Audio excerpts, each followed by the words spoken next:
Thanks for coming back for another edition of Michigan Conservative Roundtable.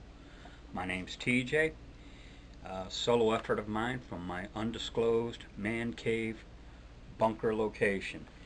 And I have my attack cat here with me, so you might see her climbing around behind me here. There she goes.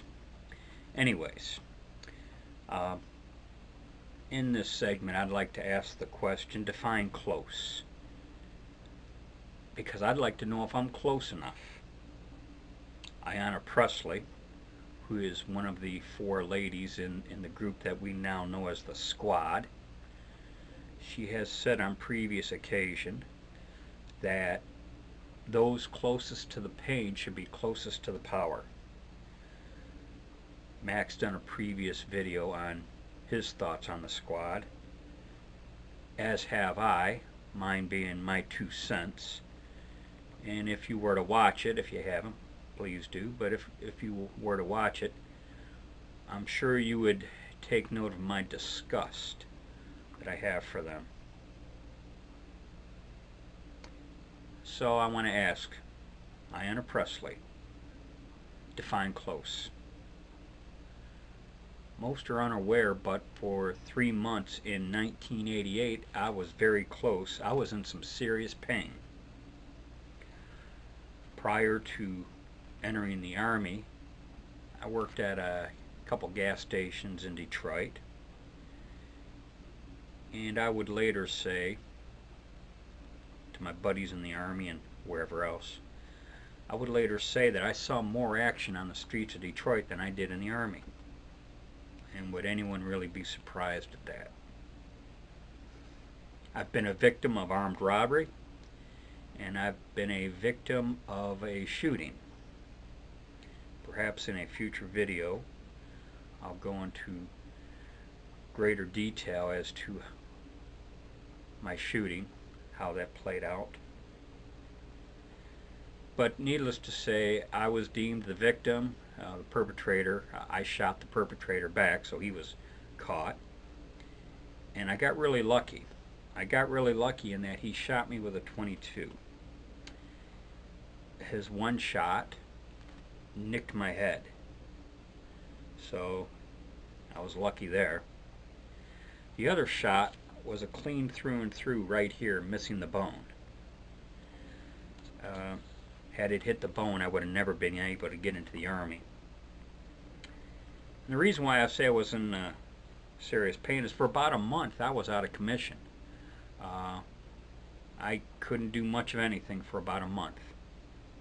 Then for another 2 months I was kind of in the phase of trying to get my strength back, especially in my arm. My head had pretty much healed by then.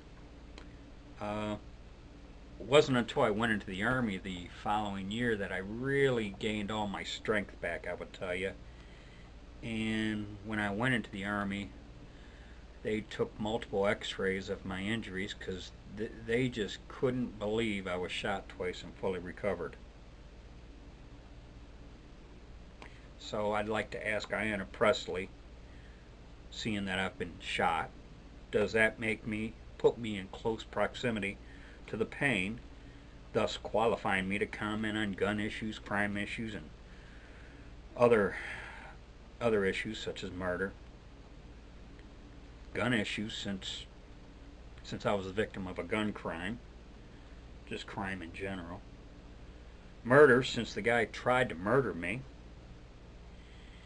And speaking of crime, I always like to ask people, when I'm just having a casual discussion, I always like to ask people, where would you feel safer? Would you feel safer doing a Humvee patrol in Baghdad or walking down Cass Corridor tonight in Detroit in the middle of the night? I say Detroit, you substitute it for any major city, Chicago, LA, especially LA, Baltimore. Where would you feel safer? And if you got to stop and think about it, that is the point.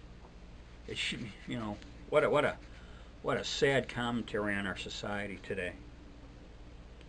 Also, given my experience, I feel I'm qualified to comment on the judicial system. how it pretty much sucks.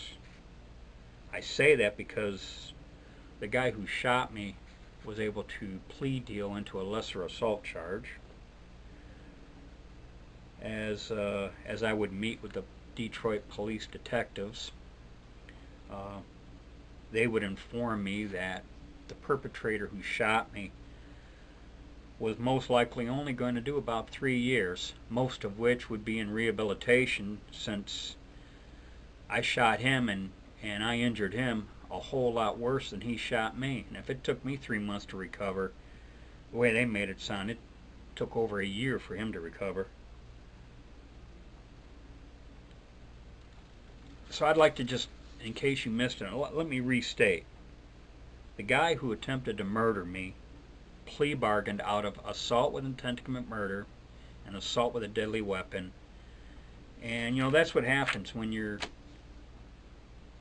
in cities like Detroit, Wayne County. The docket's so full of crime that if they can get the perpetrator to cop a guilty plea to a lesser charge just to clear the docket, you know, that's what they do. So, like I said, the guy who tried to kill me wasn't even charged with attempted murder. In sharing all this, I would dare Ms. Pressley to tell me I'm not close enough to the pain, because, like I said, for 3 months I was in some serious pain. I like using their own words on them. Hers being those closest to the pain should be closest to the power. Well, what's the matter? I was assumed they don't want me that close to the power. Now let's just take a look at some of the things that have been said and done lately. You got Beto in a debate a couple weeks back saying how he's going to come after the AR-15s and AK-47s, and some people said, oh, well, you know he's really not going to win. And yes, I know he most likely has no chance. But I would contend he is saying what so many of them are itching to say and dare not to. You got Kamala Harris not too far behind him saying she'd have mandatory buybacks, and there will be compliance. You got the San Francisco City Council labeling the NRA as a terrorist organization, which is just one baby step away from labeling all gun owners a terrorist. You got them trying to sneak up on our six, and as you say, we always say, watch your six. We got them trying to sneak up on our six through red flag laws, because once you're labeled a terrorist through the red flag law, now they got a green light to come after you.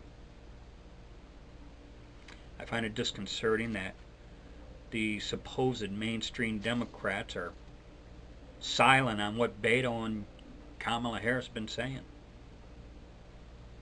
I find their silence deafening. Again, I reference Ayanna Pressley.